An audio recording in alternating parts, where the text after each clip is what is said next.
guys, I'm Renee, otherwise known as Nani Knits. You guys have asked me to do a video on 12 at a time socks once I've reached the heel. I've gone through and done about 10, well not about, actually 10 of the heels. I'm doing a short row heel, so you can see individually here I've got all of my little heels worked on 10 of these socks, and basically what I'm doing is I've started at the first one and I'm just going one after the other doing the complete heel. One of the challenges with this is going back and forth. So working the heel back and forth and then moving on to the next one, you can see it kind of gets a little jumbled looking.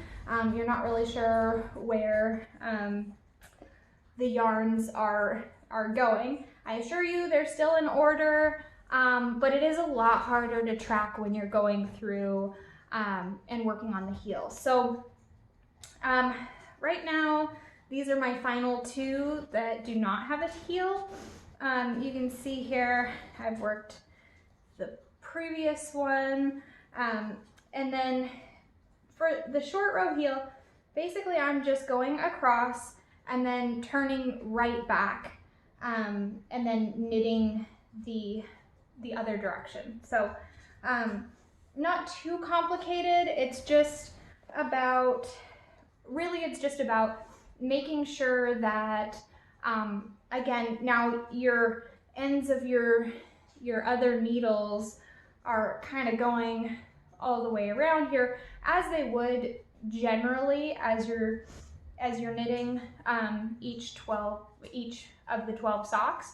But the issue that you run into is you're keeping it in one place for longer, and moving back and forth causes those needles to do different things, and you can loop up on one of your ends, not realize it, get it tangled in there, and it can be kind of a mess. So just keep in mind you have two ends of your needles, well, I suppose you have 4 ends of your needles on account of that I'm doing this with 2 32-inch circular needles.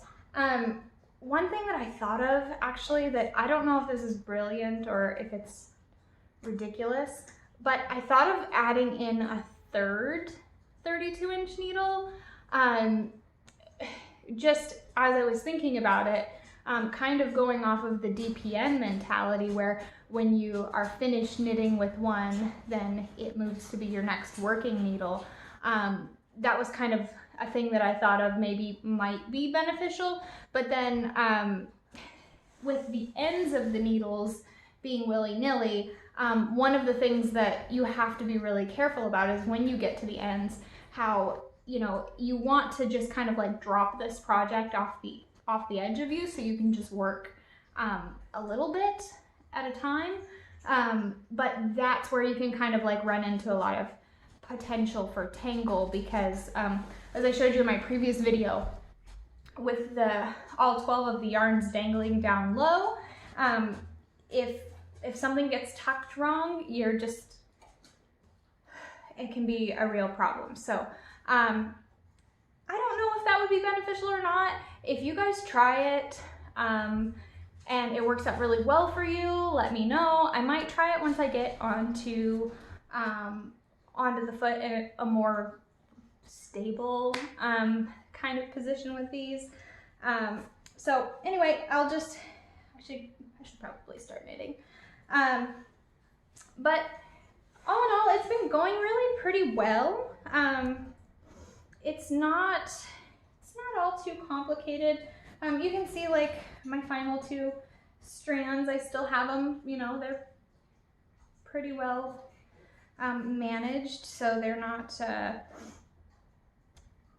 getting in the way or anything. But basically I just went from this heel, and now I'm gonna work onto my, went from the 10th heel onto the 11th heel, and I'm gonna work across. Somebody also asked me about how I knit. and in such a way that it's ergonomic and I don't have a lot of hand movement. This is called continental knitting.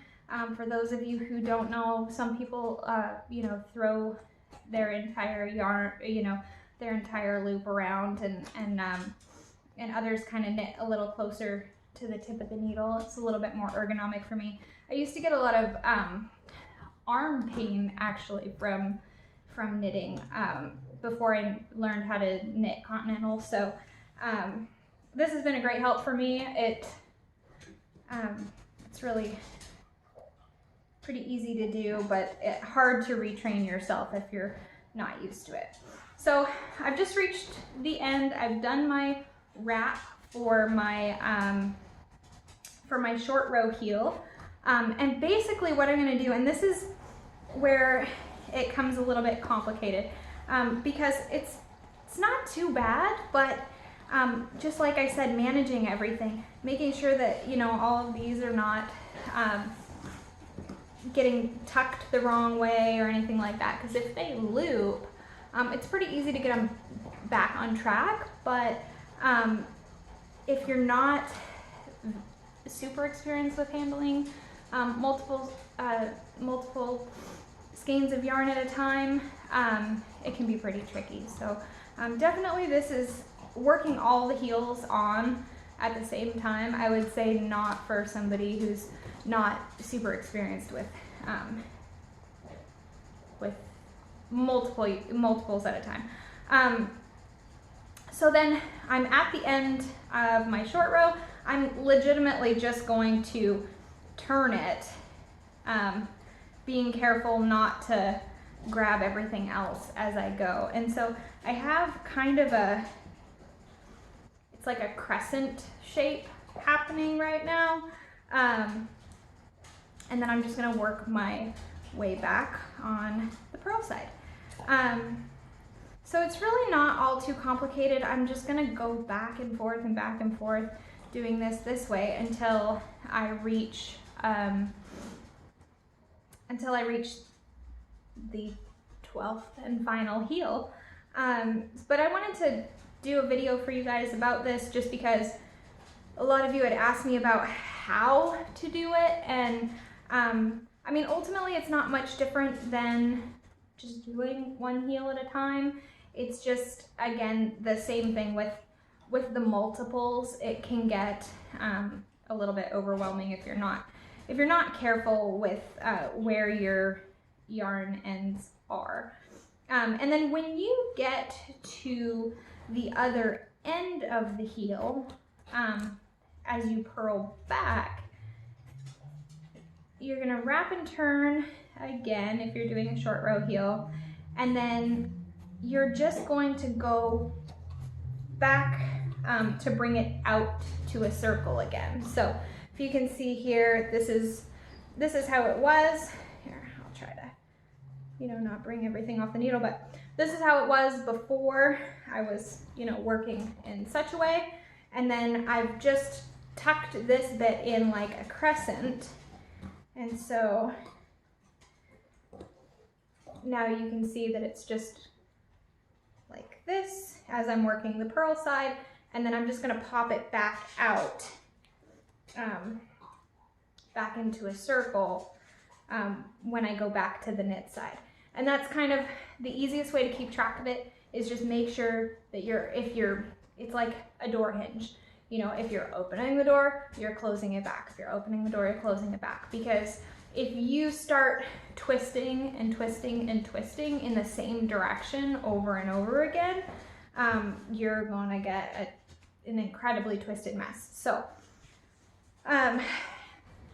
that's how I am working the heels.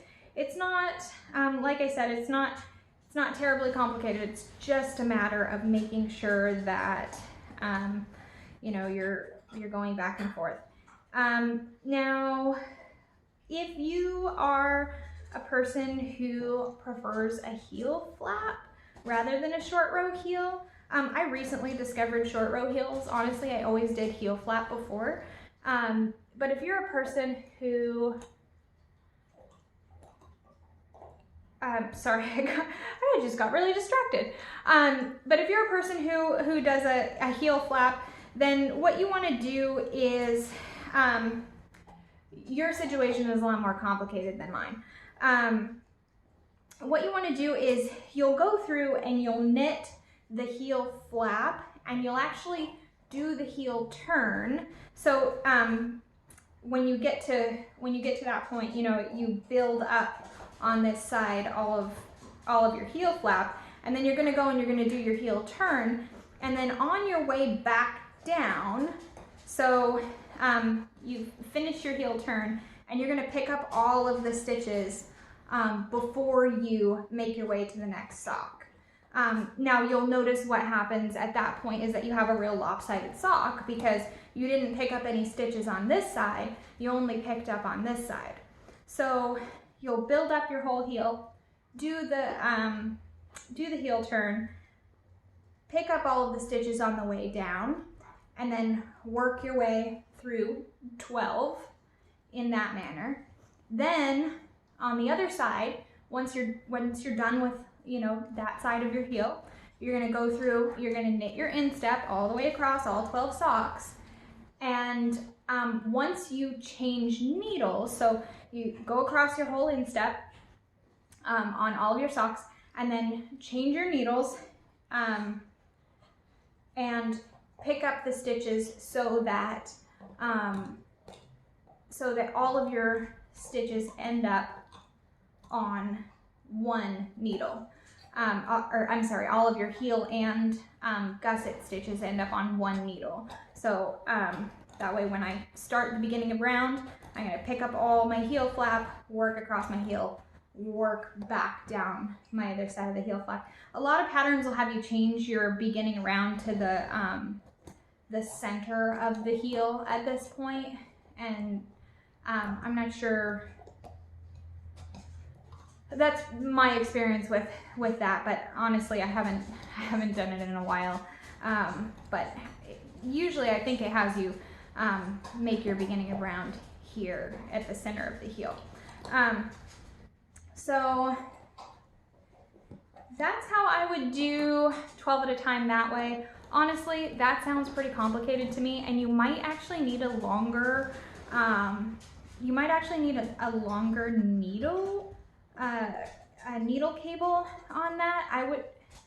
I would think anytime I've done socks 2 at a time with heel flap, it's always been pretty tough for me to bring the stitches forward, because what you end up with is you end up with one end of the needle or one end of the cable that's straight, and then you end up with, you know, on the other, you end up with a loop like this to make room for your heel.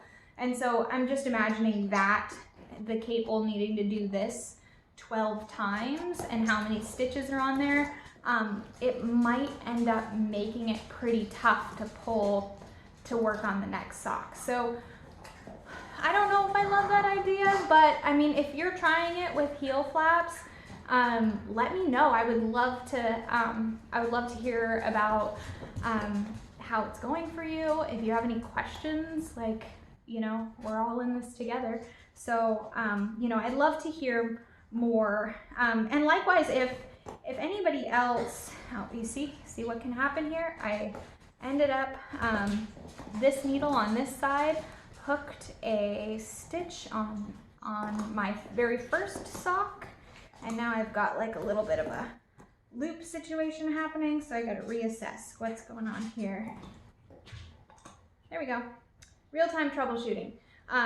So it just kind of got a little wonky there for a second as I was turning in.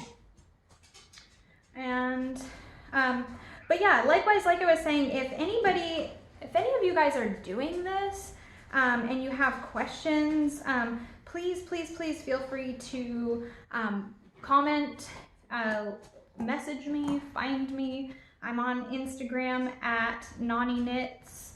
I'm on Facebook, Renee Rockwood. I'm on Reddit, X Renee Rockwood. Like, you can search me out, find me. I am so happy to answer any of your questions, or even if you just want to like chat about your experiences with it. I think this project is super cool, and it's been a lot of fun doing it. So it's just like I was saying, I think in the Q&A video that I made the last time, it's pretty hard to pick it up and work on it, like when you just have 10 minutes. So I find that I have other projects that I'm working on. I'm also designing socks and things like that. I have some patterns that I've been working on. And so I find that this is not my go-to project when I have, you know, just a few minutes to kind of pick something up and work on it. So that has been a little bit more complicated to the progress. Oh, see, I have another. That's been a little bit complicated to the progress and getting things done on this. So I don't know if I would say that it is necessarily more efficient.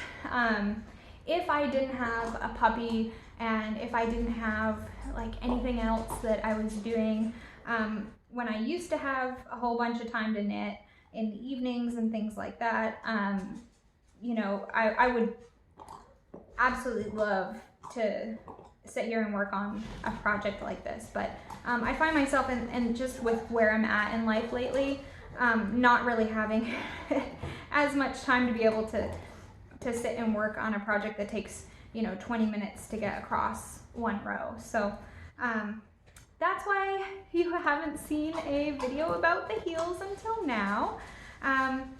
But all in all, like I said, it's been going really well. I really appreciate all of your comments and your feedback and everything, you know, everything that all of you guys have been saying about this project. It's been super fun and really inspiring. It's been inspiring me actually to do other things after this. Oh, my dog is gonna start whining. I think she lost her Kong.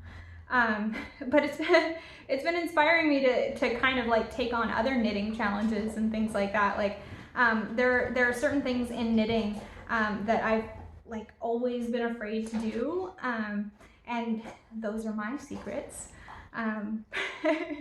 But there's certain things in knitting that I've always been wanting to do, but afraid to, and it's kind of maybe getting me a little bit outside of my comfort zone to where maybe I'll try one of those things, or you know, we'll see. So, but my secret, I'll tell you, actually, it's steeking. Steeking is like so mentally difficult for me to digest. I can't handle it. Like, to think about knitting this great big beautiful thing and then cutting it straight down the center, like, makes me incredibly uncomfortable. So let me know, like, if there's something that you are having difficulty with, and like maybe it's something that I've tried, I don't know, like maybe I have some advice that I can give you, or if there's something that you think that maybe I should try, let me know. Like, I actually am really loving this whole process. Like, challenge me. Like, I want to knit something. Once I'm done with this, let me know what you think I should work on next.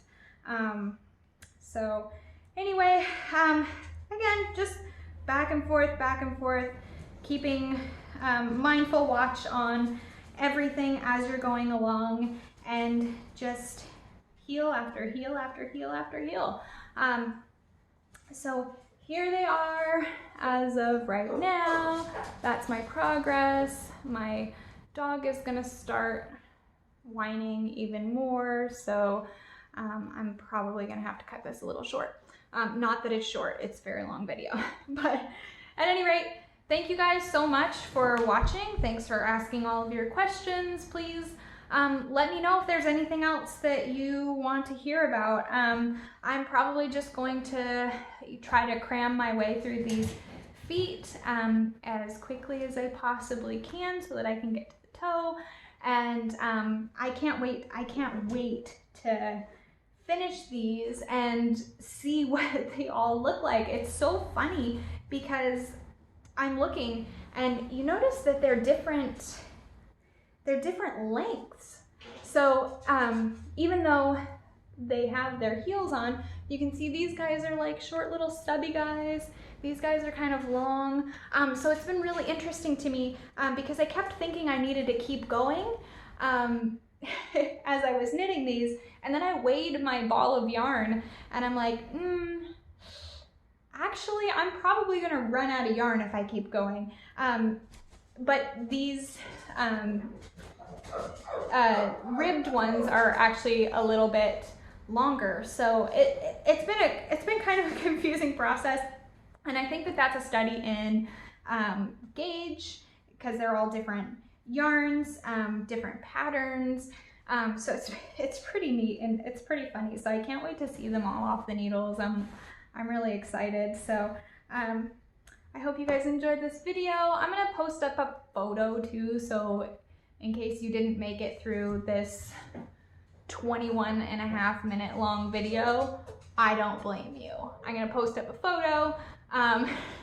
Hopefully I made it through answering some of your questions. I feel like I've just been rambling, so sorry. Thank you, and I hope you guys have a happy holiday. Bye.